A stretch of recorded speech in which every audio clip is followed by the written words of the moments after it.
We're reading through the book of James, and I sincerely hope that it has been a blessing to you, and I hope you're leaning into it. I hope you're taking advantage of the opportunity to take some time to read through this book together, because the entire letter from this, it's the brother of Jesus who wrote this letter to basically a group of Christians who were kind of dispersed into non-Christian communities in the early days of the church. And he's writing it with this entire intent to instruct them on how what we call put feet to our faith. Because he says, faith without works is dead. He says, a real faith isn't a real faith unless it's lived out. And so we've been delving in just chapter by chapter, going through this book, this letter. We've been eavesdropping on a letter that was written not to us a few thousand years ago, to a group of people about 7,000 miles that way. And as we've been eavesdropping this letter, we've been learning how to put feet to our faith. And I'm especially excited about this week because our conversation this week is from James chapter 3. And you're welcome to turn there now. You can find it in your phone. In James 3, we're going to be in the back half of James 3, starting in 13.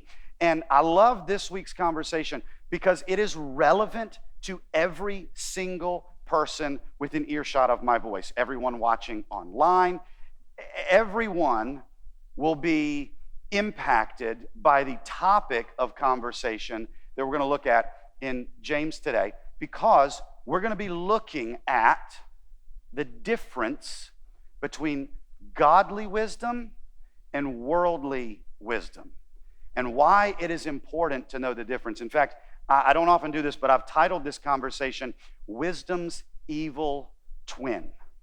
And what we're going to do today is this, and it's going to rhyme, because I went to a Southern Baptist seminary, and that's what you do. Some of you got that. And as I write this, I'm going to ask for your patience, because the last time I used the whiteboard, apparently I misspelled quite a few words. And my wife was gracious enough to take photos of it and share them with everybody. So I was welcomed into conversations that afternoon by people who weren't even here and knew I misspelled words, because it's lovely when it goes out on the internet.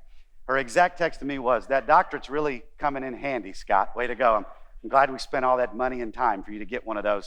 So you can have two letters. I can spell the two letters, though. I just can't spell the words.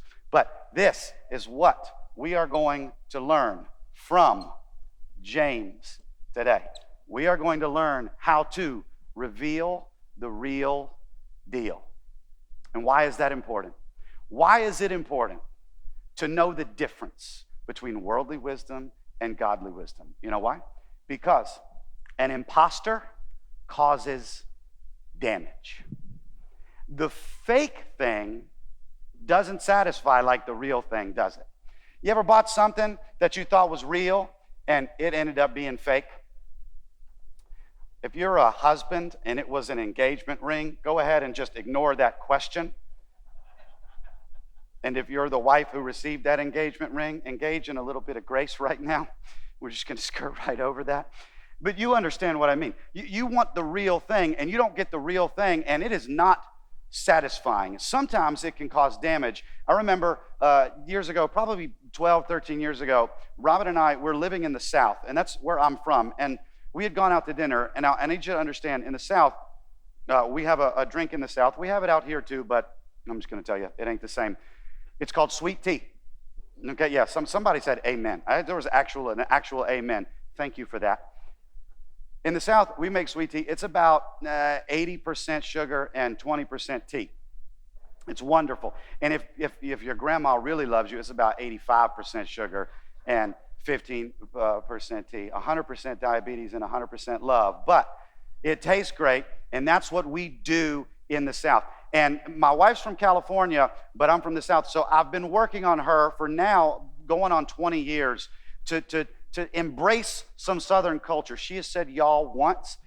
She'll deny it, but she said it. I was there. I can prove it. Not really, but just take my word for it. But she did hop on the sweet tea train. She loved sweet tea. So one night, we go to this restaurant. It's called Vinny's Italian Restaurant in Lynchburg, Virginia. I'm sure you've been there. No, of course not.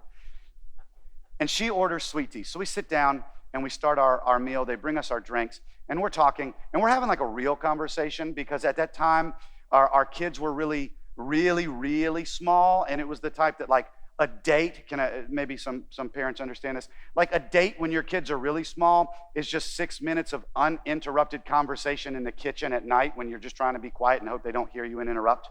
Like that's, you know what I mean? So we had escaped and finally went to dinner, and we're sitting there and we just got right into a serious conversation, and she takes a sip of her sweet tea, and all of a sudden she makes this face and she freezes. She goes, and I thought, she's choking. So I did what any person does. And what do? When you think somebody's in danger and they're choking, I like half sit up and I'm are you okay? Are you okay? Which is the stupidest thing. I don't know why we do this. When somebody's in trouble like that, we yell at them. Like that'll help you.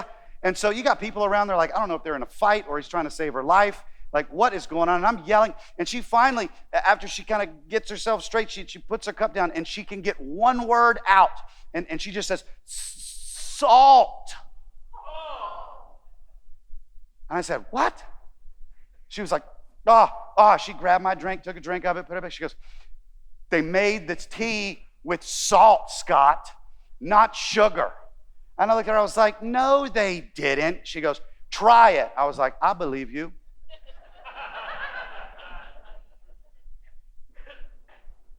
So the server came by and she goes, I think they made the tea with salt, not sugar. She was like, I don't think they could do that. She's like, would you like to try it? And the server's like, I'll go check. So she goes back and checks, and sure enough, somebody had mislabeled the salt and the sugar, and they made this entire batch of sweet tea. Now that you understand how we make it in the South, all of that salt.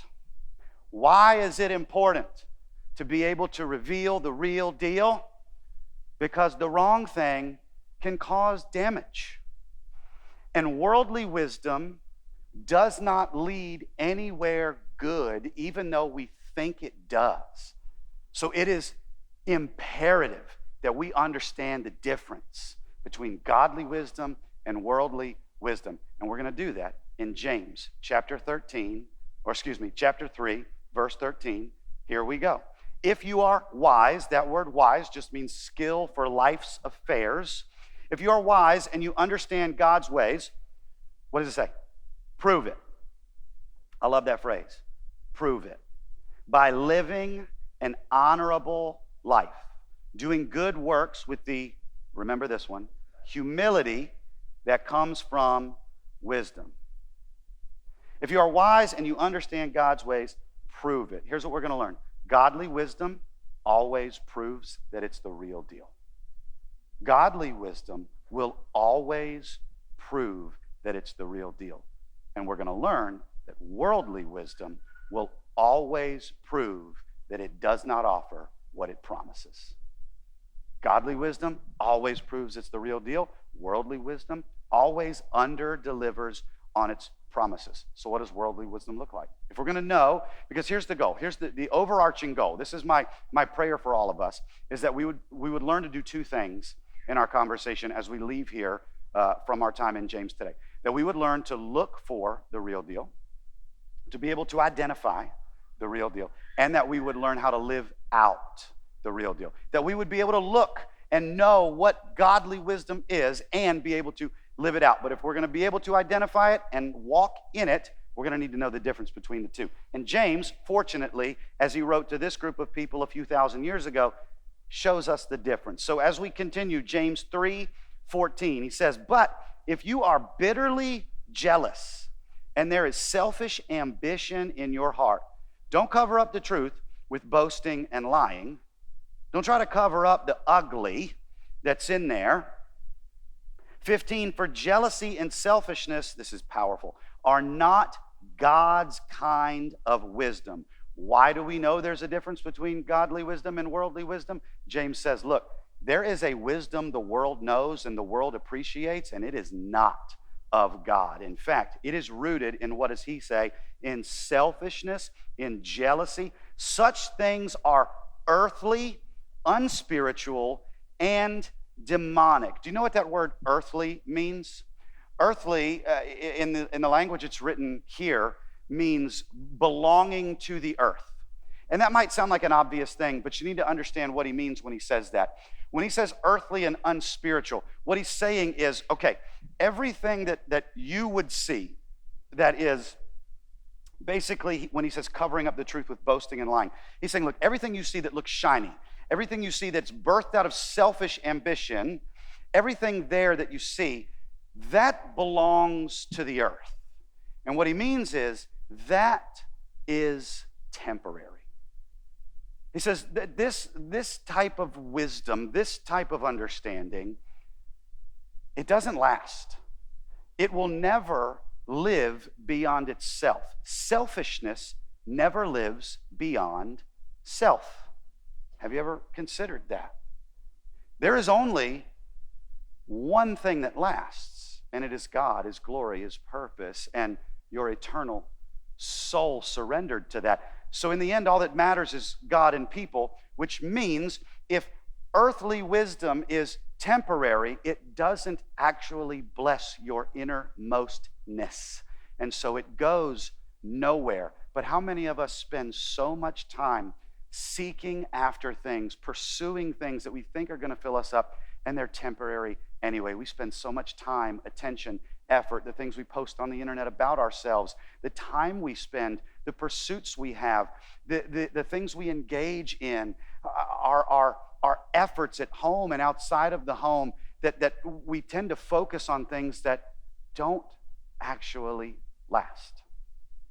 And you can see that because he's going to go in on something here as he says, such things are earthly, unspiritual, and demonic. They are of the earth. They are not of God. He then says in verse 16, and this is where he wraps this earthly wisdom description up. He says, for wherever there is jealousy and selfish ambition, there you will find disorder and evil of every kind. You know, we live in a world that not only elevates selfishness, it celebrates selfishness. We actually have terms for it. You can take a what on your phone? A selfie, right? I was speaking at a conference this weekend, and a guy came up to me at the end of it, and he was like, hey, can I take a what? Selfie with you. We even have little cute names for it. Because most of us live our life like opera singers. Me, me, me, me, me, me, me. And there's selfishness everywhere. But our society celebrates and elevates this because when we gain things through selfish ambition, it looks successful. Consider where you go to for influence, for example. Everybody's influenced by something or someone. We all do it. Maybe it's a podcast that you listen to. Maybe it's a news station that you subscribe to. Maybe it's certain voices, certain talk show hosts, whatever that would be. Certain celebrities that maybe you would follow online or that you take cues from. Everyone is influenced by something. And in our society, in worldly wisdom, what it does is it deems wisdom as this high level of deep intellectual portrayal and this man-made success because it looks shiny. And on the outside, you see somebody who maybe has a lot of money or has a lot of fame or has a lot of attention, has a lot of followers, seems like they know the answers all the time. And so we gravitate towards them to let them influence us because they seem successful. Maybe you've done this. We've all kind of found ourselves susceptible to an influence that ultimately doesn't point us to Jesus. And it's normal to feel that way. So before you think, man, he's just kind of beating us up for this. No, I'll give you an example of how all of us have experienced this, and I'll even share one of my own. Look at celebrities and how they endorse certain products. You ever thought about this? You see a commercial? Some of you are picturing it in your head right now. You can think of you can hear Matthew McConaughey's voice selling you a Lincoln Navigator right now in your head, right? And I looked some up and I thought there were some interesting ones that maybe you wouldn't expect. A few years back, Ozzy Osbourne, some of you know who this is, he was the lead singer of the heavy metal band Black Sabbath. Okay? So for context, their band name is Black Sabbath. Ozzy Osbourne, maybe you had the vinyl when you were a kid, or maybe that was just me and my dad had it in our house. Black Sabbath, heavy metal band. And a few years ago, Ozzy Osbourne became the spokesperson for the non-dairy spread, I can't believe it's not butter. Yep. All of a sudden, everybody became vegan because Ozzy Osbourne from Black Sabbath said, I can't believe it's not butter. Snoop Dogg was the spokesman for Hot Pockets. Now, I'll be honest with you. We did buy some Hot Pockets. But that's because they're good and they've been good for a long time. Brad Pitt used to sell Pringles. You didn't know that. Brad Pitt, before he was Brad Pitt was selling Pringles. Today, I know what's going to happen. Today, people leave church. They go buy Hot Pockets and Pringles, and I can't believe it's not butter. That's what's going to happen. I know that. But there was one that was really good, and I had to share this one. 10 years ago, it was 2014, the tech giant and kind of mobile giant, Samsung, that company, Samsung, they make TVs, all stuff. They were wanting to really take a chunk out of the cellular service market share. Because in 2014, Apple iPhones were ubiquitous. I mean, they're the world over, and they're kind of the standard of smartphone, and they had surpassed, different kind of Palm Pilots and Blackberries or Blueberries or whatever kind of berry that phone used to be that people had back in the day. And now the Apple had replaced them, and that was just the norm. You were even looked down upon if you were in a group text and your text came through green instead of blue because you didn't have an Apple phone, right? And Samsung said, enough is enough. We're a billion-dollar company and we want to grow. And the only thing we need to do is get a big-name celebrity to endorse our next phone. We're coming out with a phone that's going to rival the iPhone, and we are going to take back some market share. So Samsung somehow signed LeBron James, the most famous basketball player in the world right now. They signed LeBron James at his height. I mean, he's looking at championships at this point. They think he is the greatest basketball player ever. And they signed this man, LeBron James, one of the most famous people on the earth, to endorse the Samsung Galaxy X2, 8, whatever number phone it was. And they shoot a whole promo. They do a commercial with LeBron, and he's sitting there and he's using his phone and showing how cool it looks.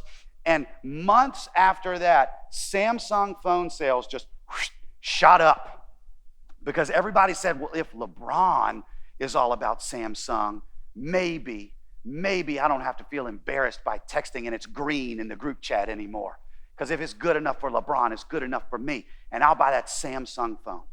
So it shot up, sales shot up. And then not soon after or not far after that spike in sales, one day in 2015, after the 2014 wave of Samsung sales had hit, 2015, LeBron James sends out a tweet to his millions of followers. And that tweet simply said this: I'm so upset. My phone just rebooted itself all by itself, and I lost all my info. I hate this phone. And with that, Samsung made the decision, maybe we'll stick to just making TVs from now on. But I share that because we're all influenced by things. People bought Samsung phones because LeBron James said to buy Samsung phones. See, what do we look to as wise? We see things and people who maybe look shiny. Maybe they have things we're jealous of that we wish we had, and so we listen to them before we listen to anything else. But it's always rooted, worldly wisdom that is, in what? James says it several times, in selfishness, in selfish ambition. Because godly wisdom is never selfish, but worldly wisdom focuses on self. In fact, most of the time when we seek out wisdom to influence us from other people, we're seeking out wisdom from sources that look successful because we selfishly want what they have or what they portray themselves to have. So selfishly, we want to make ourselves feel better by attaining the things we think they have or we observe them having, not even recognizing or understanding that a lot of the things that are elevated and look successful on this earth are rooted in selfishness in the first place. So it's this ugly cycle of selfishness that says, get what you can, get all you can, get everything you can, so everybody thinks You have everything, and the people who don't have everything look to you, who we think has everything, and we think you're successful. So we selfishly desire to behave like you, think like you, talk like you, walk like you, ooh, I want to be like you, ooh. And we find earthly wisdom in all the wrong places. And it's rooted in selfishness and bitterness. But I love this next part, because we know what earthly wisdom looks like now. So what does godly wisdom look like? And I love this phrase because he goes on. It's verse 17 in James 3. Continue on with me, James 3. But the wisdom from above is first of all, what's that word? Pure. Ooh, I like that word. I like that word, one, because it's easy to spell. Also, I like that word because here's what it means. James, remember, he was of Jewish traditional faith. He was the brother of Jesus, Mom, Mary, Joseph. We're tracking? Okay. So James, as he's writing this, remember, granddaddy. I mean, you're tracing all the way back to the line of David in this Jewish traditional faith. And he uses this word pure. And you know what it means? It means free of ceremonial tarnish. For some history here, if you journey back, tap the remote, scroll it back, you're going to get to the Old Testament. And in the Old Testament, you would be required, in the Jewish faith, you would be required to provide sacrifices to pay the price for any wrongdoing you would do. So you would go to the tabernacle, you would go to the temple, right? And what would happen is if anybody did anything wrong, they would have to pay the price. The Bible word you would read is atone for any wrongdoing they did with a sacrifice. And the sacrifice could not be blemished or tarnished in any way. It had to be pure. Do you know what James is saying when he says godly wisdom? First of all, don't miss that. Godly wisdom, first of all, is what?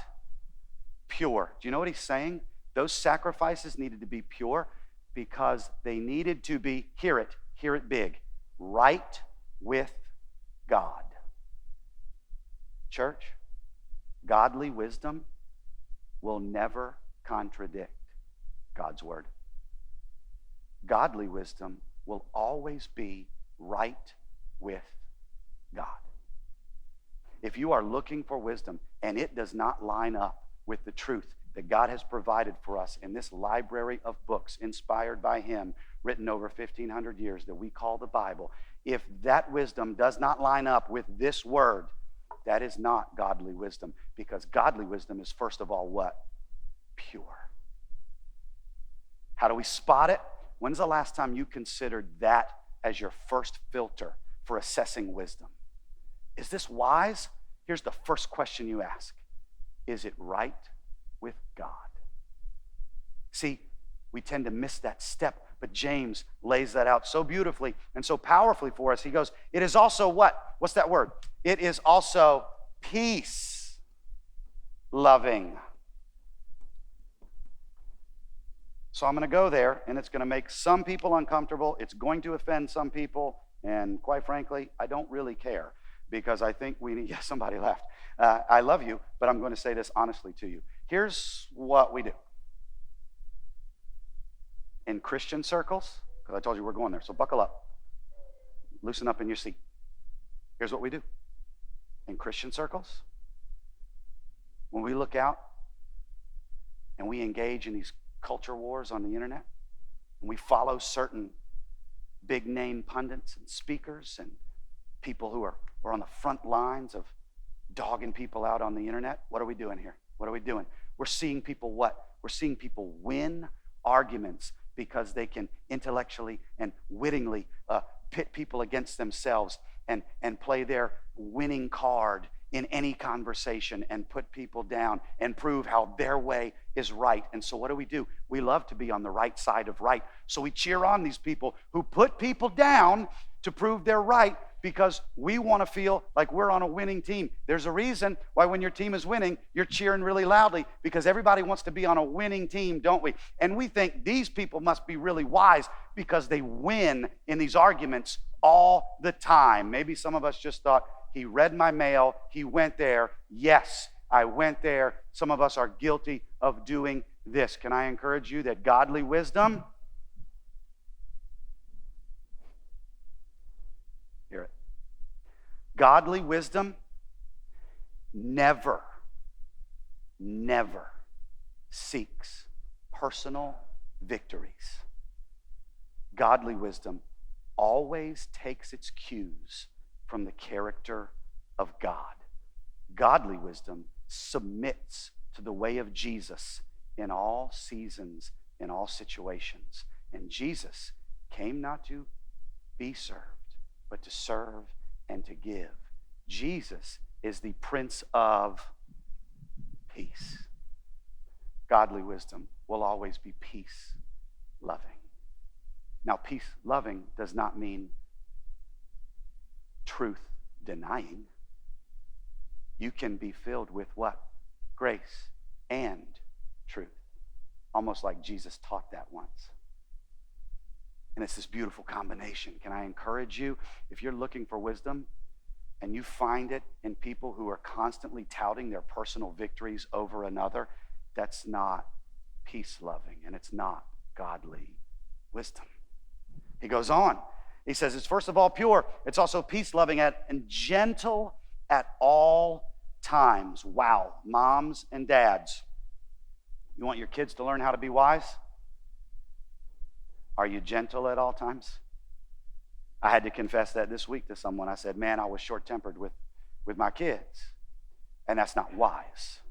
So I had to go to them, and I had to make that right. Have you ever been there? Do you consider that? Do people see you as a gentle person, willing to yield to others? It's full of mercy and the fruit of good deeds. You know what godly wisdom does? Godly wisdom considers others. Earthly wisdom considers self.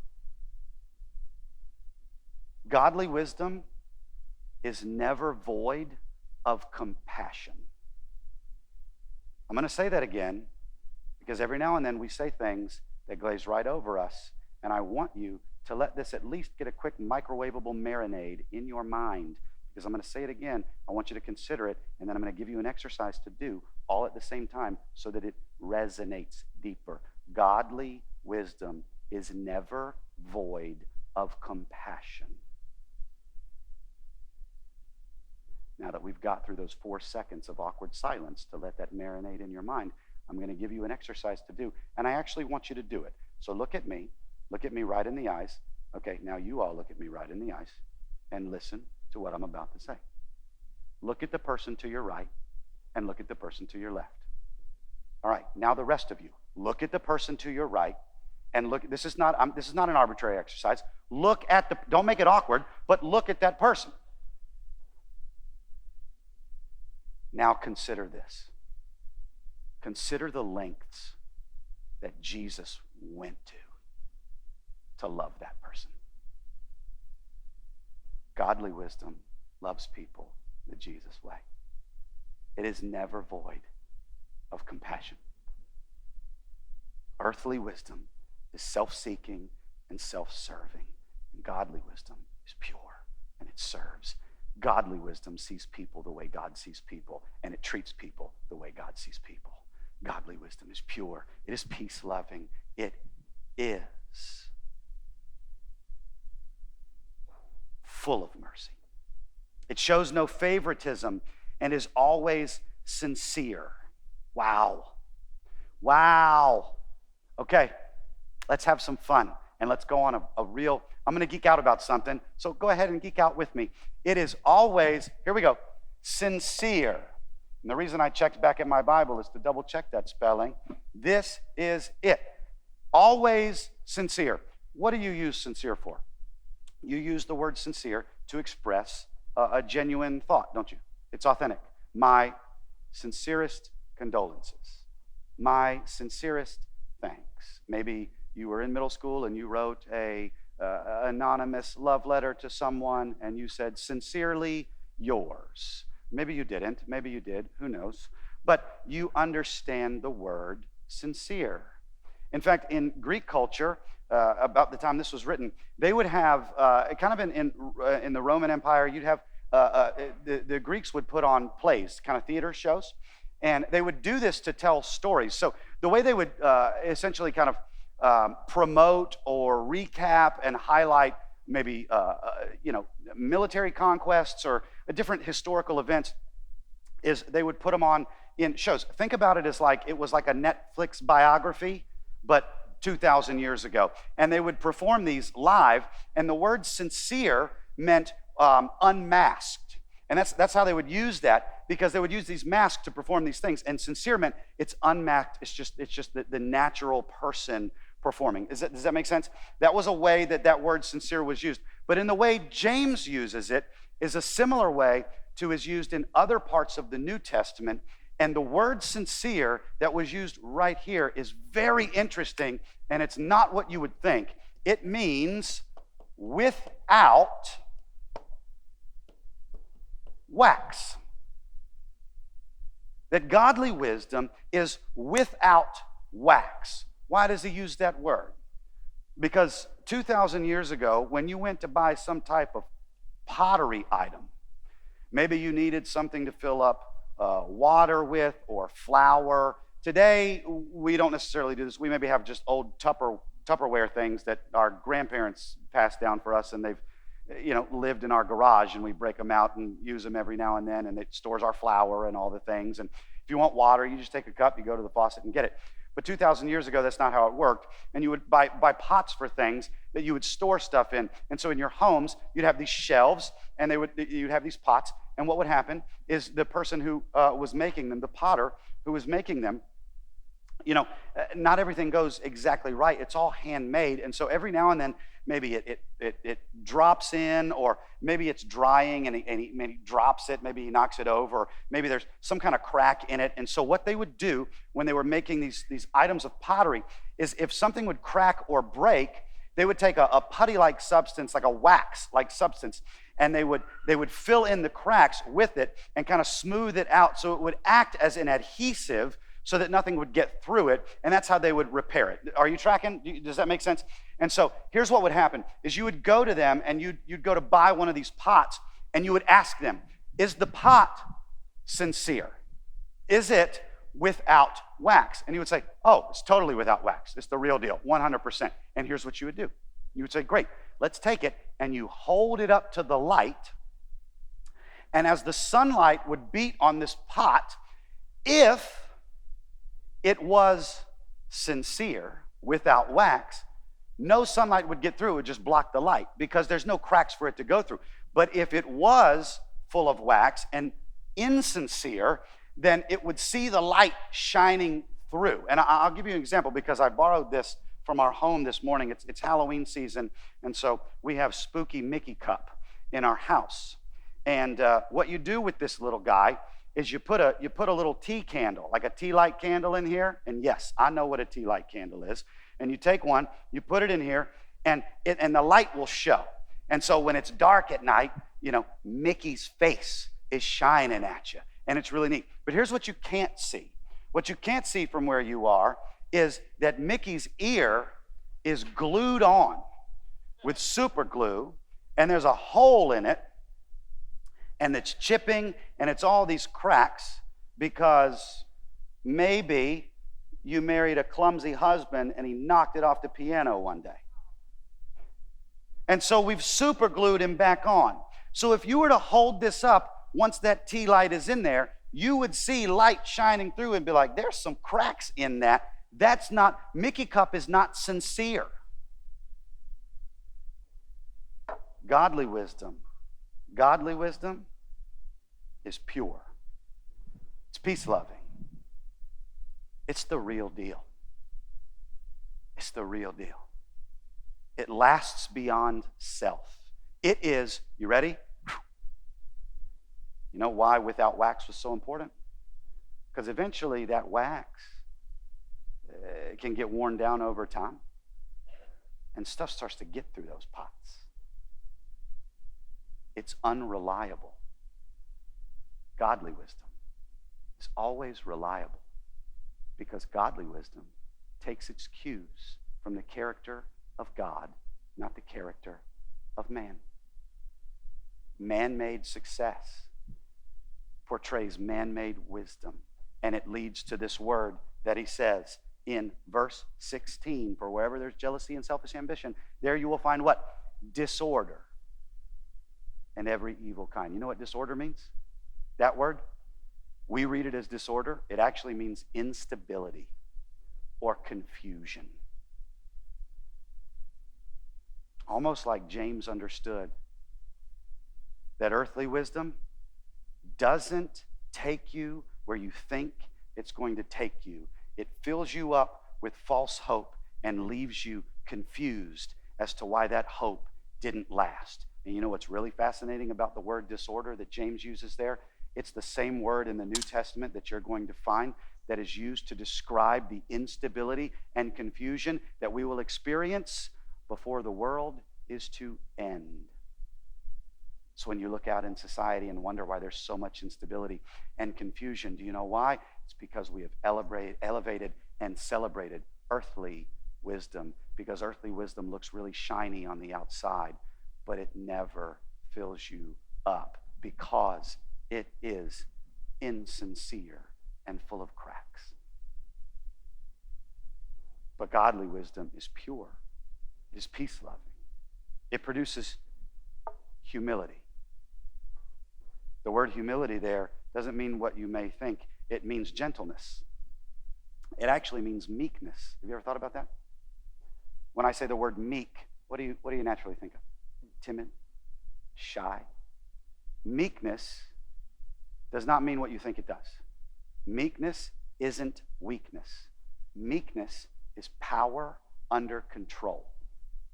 That's what meekness is. So the humility that comes from wisdom is a meekness that comes from wisdom, which means it is a confidence that the wisdom you're gleaning from is godly wisdom. So it is pure, it is peace-loving, and it is reliable to live from. So, how do you reveal the real deal? You need to know the difference between earthly wisdom and godly wisdom. Earthly wisdom will always rely on self. Earthly wisdom will always promote self. And earthly wisdom will always underdeliver on the promises it gives. Godly wisdom will always be right with God, aligned with God's word. Love people. Seek to reconcile with people as Jesus made a way to people. Godly wisdom will never be self-serving. It will always be reliable and sincere and produce fruit that honors God. So, how do you look for the real deal and live with the real deal? You understand the difference between earthly wisdom and godly wisdom. And thanks to our Lord Jesus Christ, his brother decided to write a letter a few thousand years ago that we get to eavesdrop in so that we understand that we don't go around life looking for these broken Mickey cups, but we look for the real deal to fill us up with the wisdom of God and pour out in our lives. Because when we do that, we are blessed with God's best, and we bless others when we live out what he puts in as we follow him with what is pure, peace-loving, and God-honoring. That's it. I'm going to pray. We'll sing. We'll wrap things up. God, thank you again for today. It's a gift. Thank you for your word.